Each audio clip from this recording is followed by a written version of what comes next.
ভয়াবহ বন্যায় বিপর্যস্ত হয়ে পড়েছে জনজীবন। প্রিয় দেশবাসী, বাংলাদেশে আকস্মিক এই বন্যা দেশের অভ্যন্তরে উদ্ভূত কোনো কারণে নয়। বন্যা কবলিত অঞ্চলে লাগাতার ভারী বৃষ্টিপাত হলেও সেটি পূর্বাঞ্চলে বন্যার মূল কারণ নয়, বরং এবারের বন্যার অন্যতম প্রধান কারণ উজানের দেশ প্রতিবেশী ভারতের ত্রিপুরা রাজ্য প্রশাসনের দায়িত্বহীনতা এবং খামখেয়ালিপনা। তারা হঠাৎ করে বাঁধ খুলে দিয়ে বাংলাদেশের বিস্তীর্ণ এলাকাকে ডুবিয়ে দিলেও একটি বারের জন্যও বাংলাদেশকে আগাম সতর্কতা দেয়নি। ফলে আকস্মিক বন্যার দেশের বিস্তীর্ণ এলাকা ভাসিয়ে নিলেও পরিস্থিতি মোকাবেলায় বাংলাদেশ সামান্য একটু প্রস্তুতির নেবার সুযোগ পর্যন্ত পায়নি। প্রিয় দেশবাসী, বন্যা কবলিত এলাকার মানুষগুলো এখন মহা বিপদে। সহায় সম্বল হারিয়ে লাখো লাখো মানুষ এখন নিদারুণ অসহায়। এমন পরিস্থিতিতে আপাতত কোনো অভিযোগ পাল্টা অভিযোগ তুলে সময় ক্ষেপণেরও সময় নেই। বিএনপি বিশ্বাস করে বন্যা কবলিত এলাকার মানুষের জীবন ও সম্পদ রক্ষা করাই এই মুহূর্তের প্রধান অগ্রাধিকার।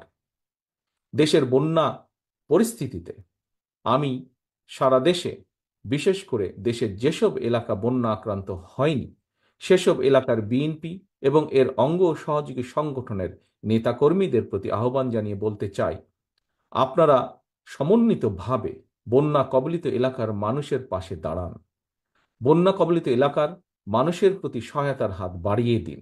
বন্যা কবলিত অঞ্চলে খাদ্য, বস্ত্র, চিকিৎসা এবং ওষুধের সহায়তা দিন, ব্যবস্থা করুন। তাদের নিরাপত্তায় পাশে দাঁড়ান। নেতাকর্মীদের প্রতি আরও একটি বিষয় বিশেষভাবে সতর্ক থাকার আহ্বান জানাই।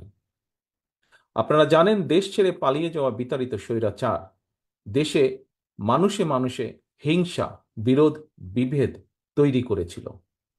কিন্তু আপনাদের কাছে আমার একান্ত অনুরোধ, বন্যার্তদের প্রতি মানবিক সহায়তার ক্ষেত্রে আপনারা দয়া করে কারো কোনো রাজনৈতিক কিংবা ধর্মীয় পরিচয়কে প্রাধান্য দেবেন না। একই সঙ্গে আপনারা ব্যক্তিগত কিংবা দলীয় উদ্যোগের পাশাপাশি বন্যার্তদের সহায়তার জন্য সরকার ও প্রশাসন আপনাদের কাছে কোনো সহযোগিতা চাইলে দয়া করে সাধ্য মতন সহযোগিতার হাত বাড়িয়ে দিন। প্রিয় দেশবাসী, দল, মত, ধর্ম, বর্ণ নির্বিশেষে আমরা যদি ঐক্যবদ্ধভাবে বন্যা কবলিত মানুষের পাশে দাঁড়াই, যার যার সাধ্য মতন বিপদগ্রস্ত মানুষের সহায়তায় এগিয়ে আসি, আল্লাহর রহমতে আমরা অবশ্যই এই পরিস্থিতি মোকাবেলায় সক্ষম হব ইনশাল্লাহ। আল্লাহ হাফেজ। বাংলাদেশ জিন্দাবাদ।